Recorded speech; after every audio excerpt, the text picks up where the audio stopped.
Bienvenue à Connexion Pleine Conscience 2017, une conférence en ligne qui explique comment et pourquoi méditer est une aventure au quotidien.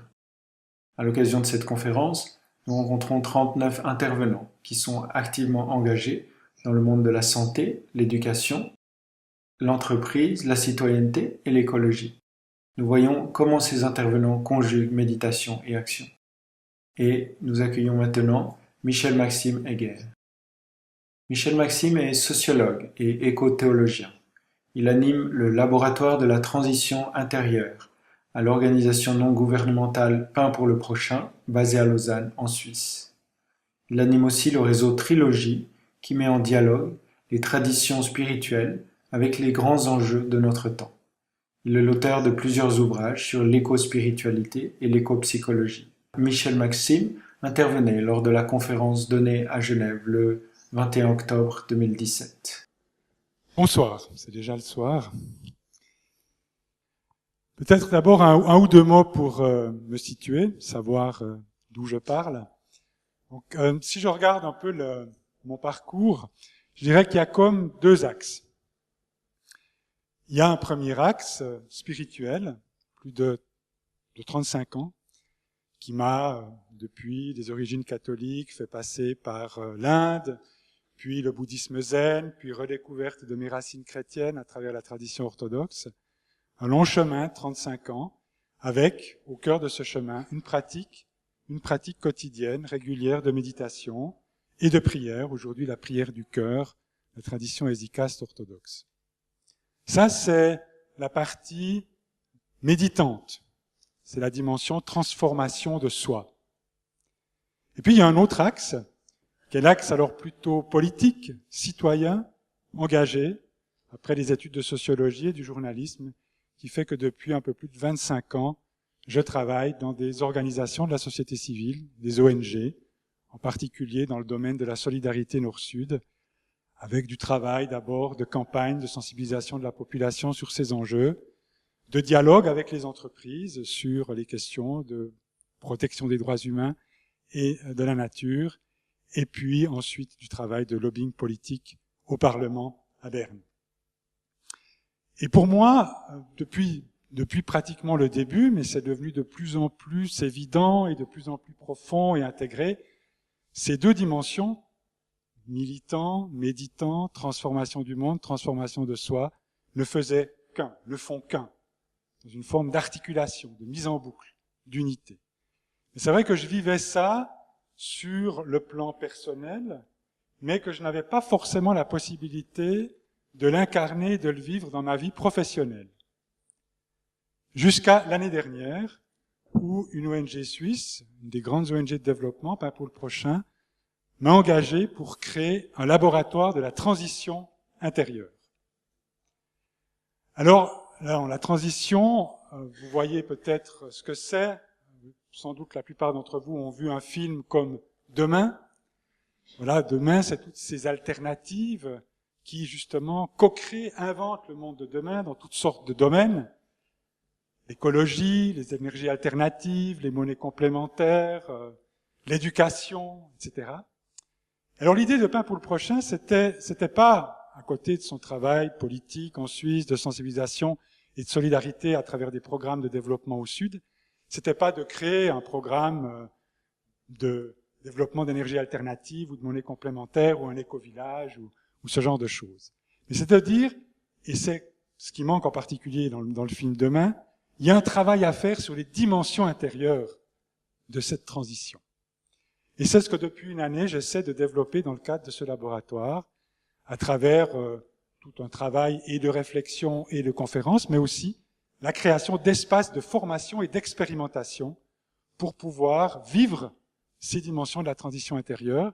Et dans ces ateliers, en particulier de travail qui relie, de reliance à la terre, de reliance aux autres, qu'on fait dans le cadre de ce laboratoire, inspiré par une grande écophilosophe qui s'appelle Joanna Macy, eh bien, la pleine présence ou pleine conscience, la méditation, le centrage et toute une série de rituels ont bien évidemment une grande place. Alors quand on parle de transition intérieure, ça nous amène dans la démarche à aller aux racines de la crise écologique. Et d'ailleurs, plus qu'une crise, c'est un bouleversement systémique. Et c'est de comprendre la transition au sens radical et fort de son étymologie latine, transire. Transire, aller au-delà. Donc il ne s'agit pas simplement, c'est déjà pas mal, mais de protéger l'environnement ou de faire du développement durable, mais c'est vraiment d'aller au-delà. C'est d'opérer un changement de paradigme en allant au-delà, au-delà de tout un système de valeurs, au-delà d'une vision de la nature réduite à un stock de ressources, au-delà d'une certaine conception du bonheur liée à la consommation. Tous ces éléments qui en fait sous-tendent ce système économique qui consume la terre et qui consume l'être humain. Et la transition, c'est l'engagement pour ce changement de paradigme, pour ce passage. Et Joanna Macy, elle dit, ce passage, c'est l'histoire de l'espérance active. Elle appelle ça le grand tournant, the great turning. Et ailleurs, elle parle aussi de ce passage en disant, c'est l'aventure essentielle de notre temps. Une aventure à vivre au quotidien, à incarner dans sa chair, dans son être, dans sa vie, en œuvrant en particulier, et ça a été peut-être toute la quête de mon existence ces 30-40 dernières années, en œuvrant à réaliser en moi, mais aussi dans ma vie, dans mon existence, cette unité qui est pour moi fondatrice entre la terre, l'être humain, l'humain, et ce mystère qu'on peut appeler le divin ou le sacré, ce mystère qui est au-delà de tous les noms qu'on peut lui donner. La réalisation de cette unité, évidemment, c'est un travail d'évolution de conscience, où, bien évidemment, la pleine présence, la pleine conscience, la méditation ont un rôle central. Sri Aurobindo, un grand sage indien, parlait d'ailleurs de la méditation comme un accélérateur de l'évolution.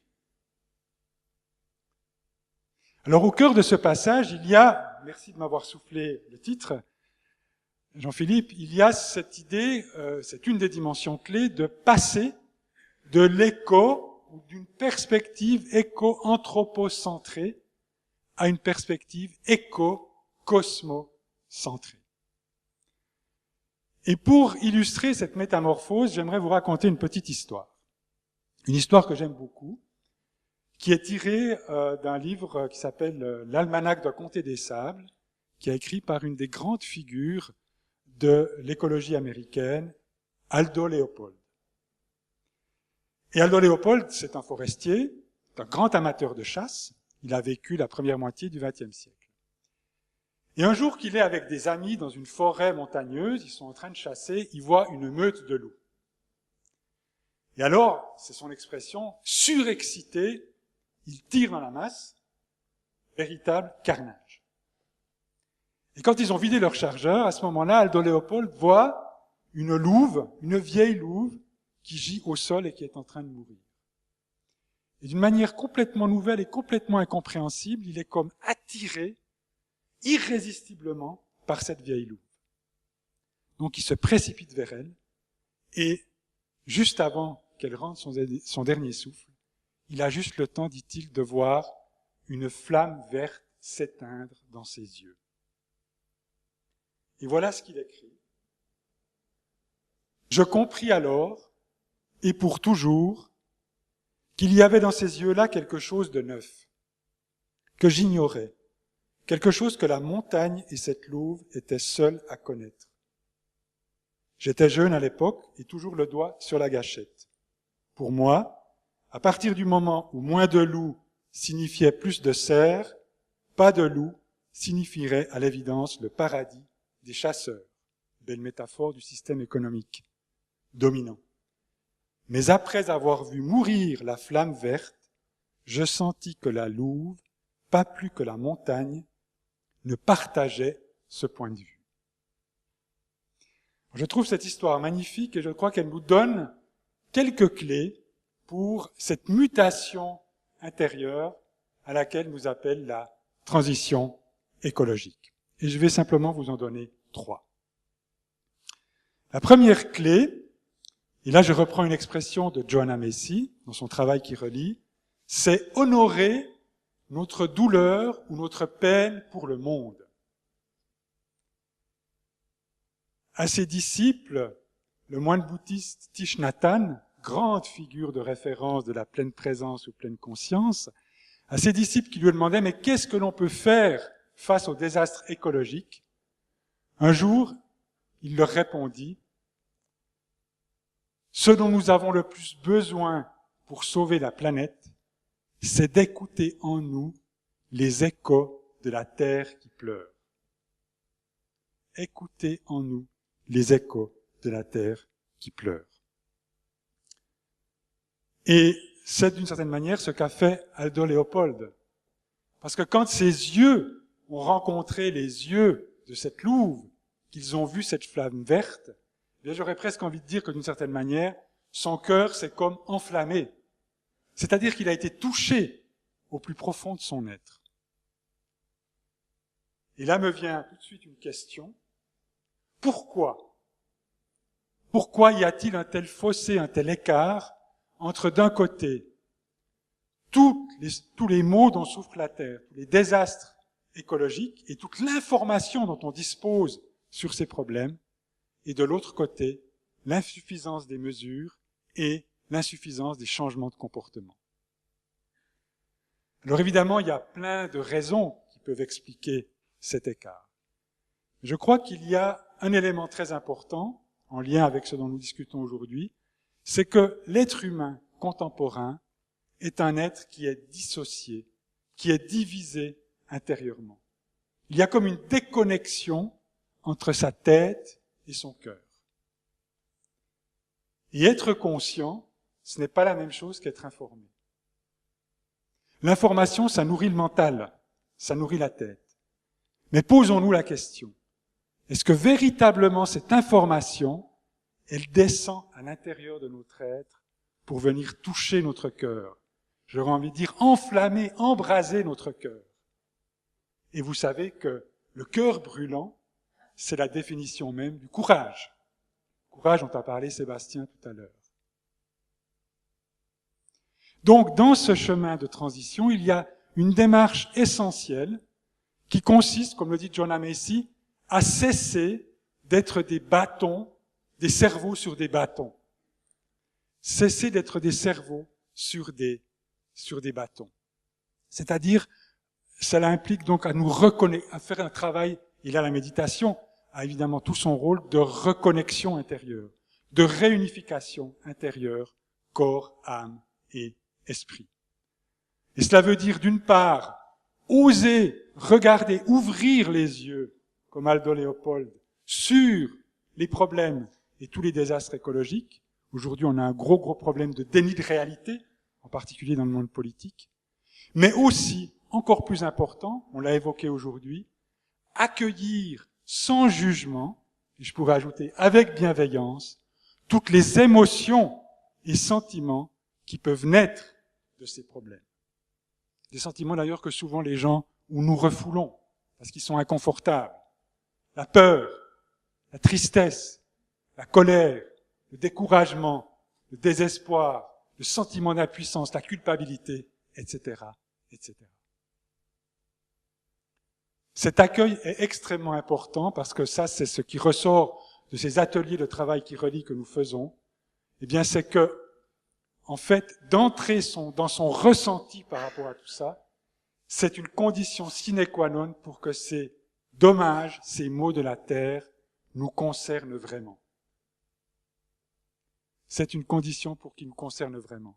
Et je crois que oser exprimer, nommer ces émotions, les exprimer, les partager, cela permet de créer un espace où la solidarité et où la compassion peuvent se manifester. Premier point, honorer notre peine pour le monde. Le deuxième point, c'est regarder avec des yeux neufs. Regarder avec des yeux neufs. L'homme contemporain, à mon sens, est d'autant moins touché profondément par ce qui arrive à la Terre et à la nature qu'il est souvent déconnecté de cette terre et de cette nature. Elle est extérieure à lui. Il ne la vit pas comme faisant partie intégrante de son être et de sa vie et de son identité. Et c'était le cas de Léopold, chasseur. Mais là, de nouveau, quand ses yeux rencontrent les yeux de la louve, il sort du dualisme. Et il adopte le point de vue de la louve et le point de vue de la montagne. Il y a une forme de retournement qui est fait. Et il reconnaît le mystère d'une présence beaucoup plus grande que lui et qui échappe à sa compréhension. Et il découvre aussi que l'idée qui sous-tend d'ailleurs tout ce système économique dans lequel nous sommes, que l'idée que le soi humain serait séparé de la terre et de la nature est une illusion. Et qu'en fait, cette séparation, c'est plutôt la manifestation de l'ego dans sa volonté de contrôler, de dominer le monde extérieur, la nature, ou de s'en protéger. Et là, eh bien, nous avons un véritable défi, c'est vraiment d'entrer dans la réalité. Et la réalité, je crois que l'on peut en faire l'expérience dans la méditation, en particulier quand on médite dans la nature, c'est que non seulement nous sommes partie intégrante du grand tout cosmique, mais que la Terre, avec tous les êtres qui l'habitent, avec ses rythmes, avec ses règnes minéral, végétal, animal, avec sa longue histoire, la longue histoire de l'évolution, eh bien qu'en réalité, elle fait partie intégrante de notre être, de notre vie, de notre identité. Et les écopsychologues vont même plus loin en disant que dans ces strates les plus profondes, les plus archaïques, la psyché humaine est tissée non seulement de relations avec les autres humains, les parents, nos parents, ou les générations qui nous ont précédés, mais aussi avec la terre, avec la nature, avec la terre qui est cette autre mère dont nous venons, qui nous nourrit, qui nous porte, et avec laquelle nous sommes dans une relation d'interdépendance. Et dans cette vision-là, ce que nous faisons à la terre, eh bien c'est à nous-mêmes que nous le faisons, et inversement. Et je crois que c'est une des grandes conquêtes, entre guillemets, du chemin de méditation, c'est justement de sortir du dualisme pour aller vers cette conscience de l'unité. Et la troisième clé pour une transition intérieure et une transition écologique que l'on peut tirer de l'histoire d'Aldo Leopold, c'est l'engagement. Et là, je suivrai les traces de Sébastien. L'engagement, parce que Aldo Leopold, il n'a pas simplement changé de perspective, il s'est aussi engagé, et beaucoup engagé pour l'écologie. Mais là, l'engagement, dans une perspective ou un esprit de transition intérieure, je crois qu'il y a 2 points, pour moi en tout cas, qui sont très très importants à souligner.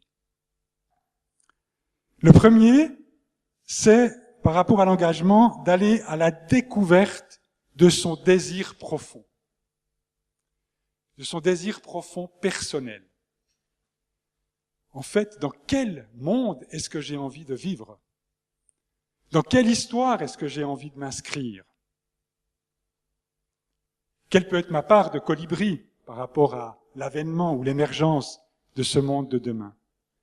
En fait, c'est où que ça brûle en moi qui fait que j'ai envie de m'engager.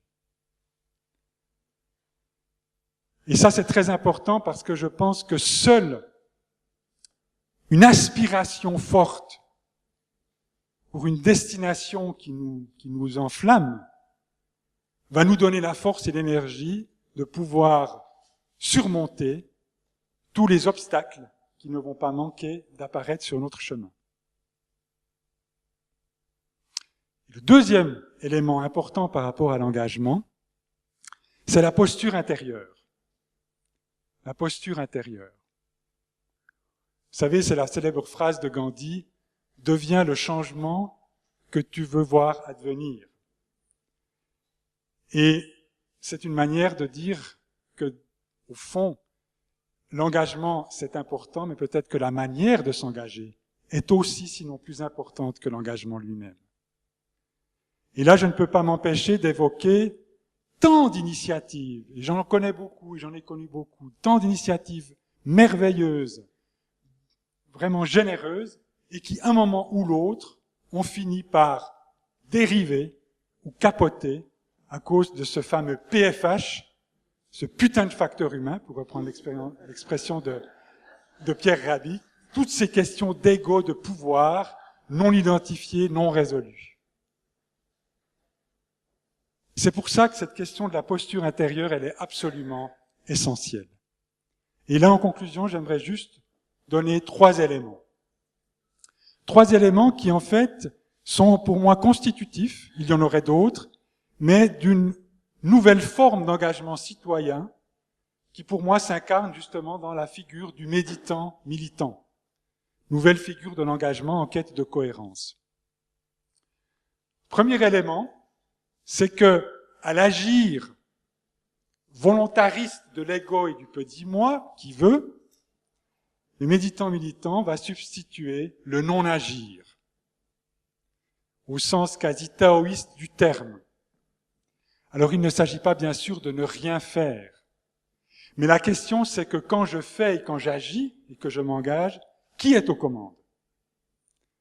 Est-ce que c'est l'ego qui veut, avec sa volonté de pouvoir, de savoir, de tout ce que vous voulez, ou est-ce que c'est une autre force, une autre énergie, beaucoup plus grande que moi, cosmique, l'énergie de la terre, spirituelle, l'énergie divine, qui travaille à travers moi, qui me traverse, parce que, en particulier par la méditation, je m'y suis rendu transparent, je m'y suis ouvert. Deuxième élément du méditant militant ou caractéristique, c'est que au pouvoir sûr, dans une logique de domination, où l'autre devient un rival, un concurrent, le méditant militant va substituer le pouvoir de, c'est-à-dire une logique de coopération, de collaboration, où l'autre devient un allié.